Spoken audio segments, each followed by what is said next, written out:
La trazo o trozo de que vamos a hablar hoy tiene un poco que ver con este dibujo en el cual sinteticé una vez la idea de la escala doméstica, ese niño que tiene esa línea de tierra, con esa escala doméstica de esa población, pero esa misma línea se transforma en territorio, pasa a ser bahías, cabos, etcétera. Es decir, lo que hablaremos es básicamente de la condición de lugar, una condición de lugar que en este caso, en el dibujo, era esta línea, que tiene muchas escalas, y de eso irá un poco a este otro dibujo en el cual pues ya introducimos el fragmento de obra o el proyecto del que vamos a hablar, ¿no? Y en este dibujo, la pieza que vemos a la izquierda, como esta piedra descubierta en el lugar, es un poco el objeto del que quiero hablar o del elemento central, ¿no?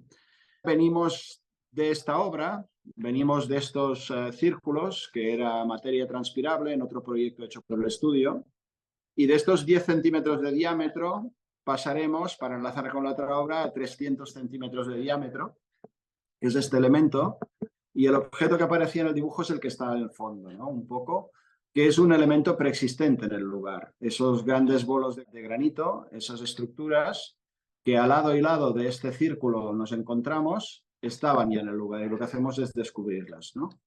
Porque cuando llegamos al lugar encontramos estos elementos emergiendo, y de ellos quiero hablar, ¿no? De estos elementos que hacen proponer a las personas que querían habitar este lugar que les enfoque el tema de una manera muy distinta. Este lugar, como vemos al fondo, esa línea de esas montañas, esa cordillera, es precisamente el Cap de Creus, esa línea que veíamos en el otro dibujo, y esto está a las afueras, ¿no? Mirando hacia.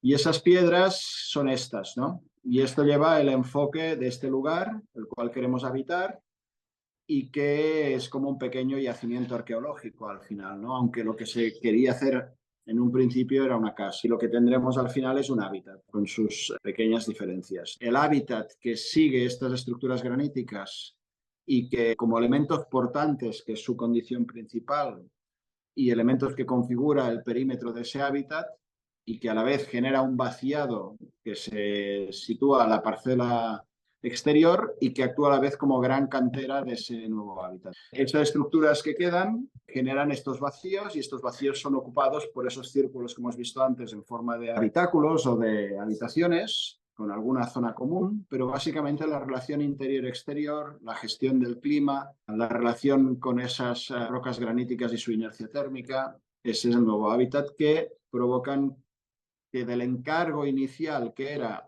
excavar la parcela a 3 metros de vecino, a 5 metros de calle, con estructuras de pilares cada 5 metros, hacer un gran sótano, una gran excavación, y a partir de aquí hacer arrasar con la condición natural y hacer una casa, que es de lo que se trataba, ¿no? Bueno, estamos ahí en este momento, algunos documentos de cuando se estaba hablando de todo esto, y al final el objeto que nos permite también activar al otro, activar ese yacimiento, son estos elementos, unos tubos prefabricados que habitualmente son utilizados como colectores subterráneos para canalizar pues aguas residuales o en las grandes ciudades o por el territorio. Entonces este elemento llega, se sitúa en el lugar, los elementos de granito preexistentes son los que contienen ya sin necesidad de hormigón el muro de contención, y estos elementos, que ahí veis un poco la escala, se van situando para construir de forma radial alrededor de la gran pieza granito encontrada, que es esta, y empezamos a habitar el lugar, ¿no? Al final es una topografía habitada, donde lo que tenía que ser el sótano pasa a ser planta baja, con ese gran agujero central y esos patios al exterior de cada habitáculo, más privados, y en la parte de arriba, pues toda esa parcela vaciada en la parcela contigua que sirve de cantera, volverá a entrar el sablón, que es granito meteorizado, y nos construirá la planta piso, donde habrá lo que llamamos un jardín habitable. Plantación de 13 árboles frutales, los almeces preexistentes se mantienen. Y ahora vamos a ver como un reloj de sol girando alrededor de este lugar, cómo va cambiando la topografía y cómo va cambiando la disposición de la planta, adaptándose a los cortes que vamos encontrando a partir de ese pequeño, podríamos llamar, yacimiento arqueológico. cómo ese elemento se va transformando y va siendo habitado. Las piedras que estáis viendo son sacadas del propio lugar, el sablón de relleno también. El lugar durante la obra es ocupado como habitáculo, con su plano horizontal, con sus mesas, y el gabión que contiene las tierras en las partes exteriores toma la curvatura del tubo y permite en su parte superior la plantación de Parthenocissus quinquefolia, una trepadora de hoja caduca. Poco a poco, ese único cuadrado en 3 metros interiores, que es 212 por 212, ocupa el lugar, nos construye un plano horizontal y el plano vertical en curva va siendo ocupado por este material más cálido en esa especie de útero, en 212 por 212, diámetro 3 metros en la parte más ancha. La vuelta de cañón de hormigón se mantiene como gran lámpara que iluminará el lugar, ¿no? Con unos LEDs laterales. El elemento pasante tiene un espacio para higiene al fondo, dando al patio más privado, posibilidad de bañarse, de ducharse, aseo, VC, etcétera, ¿no? Y las estructuras, que cada patio es distinto en función de lo que ha ido saliendo de la excavación de la parcela, con las Parthenocissus, etcétera. Y aquí, en el otro sentido, también, desde todo el proceso de obra, que el lugar va siendo habitado, al final una única balsa de agua unirá las diferentes habitaciones con un paso comunitario al exterior. La idea es, cuando el clima lo permite, que son 8 o 9 meses al año, funcionas con todo abierto, como si fuera entre una cueva y una tienda de campaña.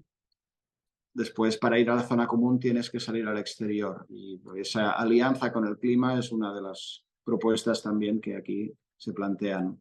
Se habita el propio tubo, no se ponen muebles en la zona común, sino que en la media luna inferior es donde hay el almacenaje. Puedes dormir a cota cero, puedes recostarte a cota cero con la curva del tubo, con colchonetas de 15 centímetros que tendremos. Y si quieres estirarte y descansar a más 45, una hamaca suspendida con 4 puntos y un foam horizontal te permitirá habitar esta especie de líquido amniótico, con la conexión con exterior comunitario y exterior más privado, sobre todo con la idea de lo que estos tubos permiten, que es la inercia térmica, ¿no? Es decir, toda la parcela de sablón que vuelve encima es la que nos permite conseguir esos 19-25 grados más o menos estables a lo largo del año. Ya plantamos hace un año las Parthenocissus, tanto en la zona de los patios como aquí. Vemos arriba los árboles preexistentes que se mantienen.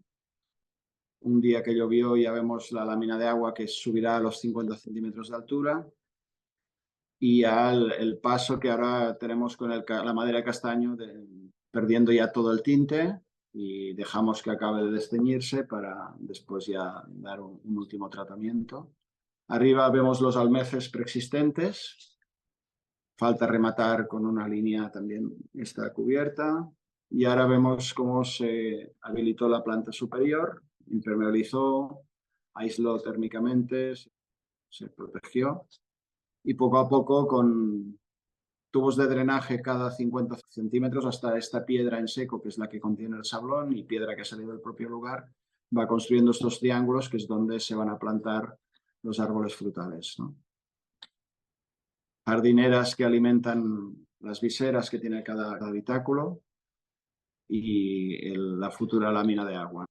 Al paso del tiempo, la Parthenocissus pierde la hoja en invierno, y al final la parte superior, donde aquí vemos ya la planta con 13, 14 diferentes tipos de árbol frutal, un huerto de aromáticas, y en la parcela del fondo, que también compró la propiedad, de momento habrá un huerto de verduras, esperando un nuevo hábitat de aquí a un par de años, donde trabajaremos no tanto la condición de inercia térmica, sino la materia vegetal y su propiedad, que es la evapotranspiración, ¿no? Bueno, esta es la planta piso del nuevo hábitat, y esta es la planta baja, ¿no? Como ya hemos visto.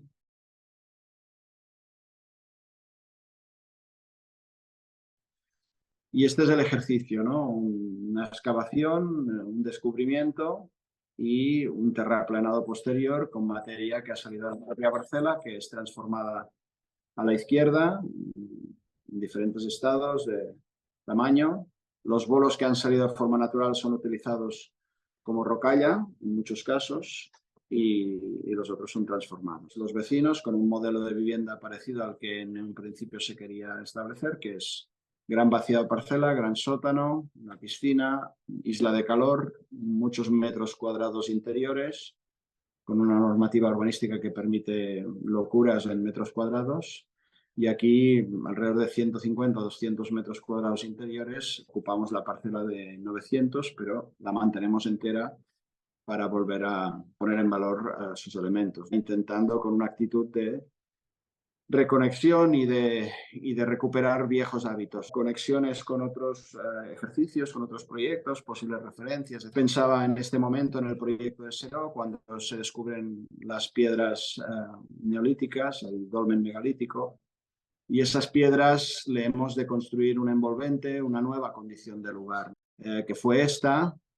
Entraron las piedras en esa condición de lugar y fueron convenientemente iluminadas, ¿no? Una especie de sala, etcétera, ¿no?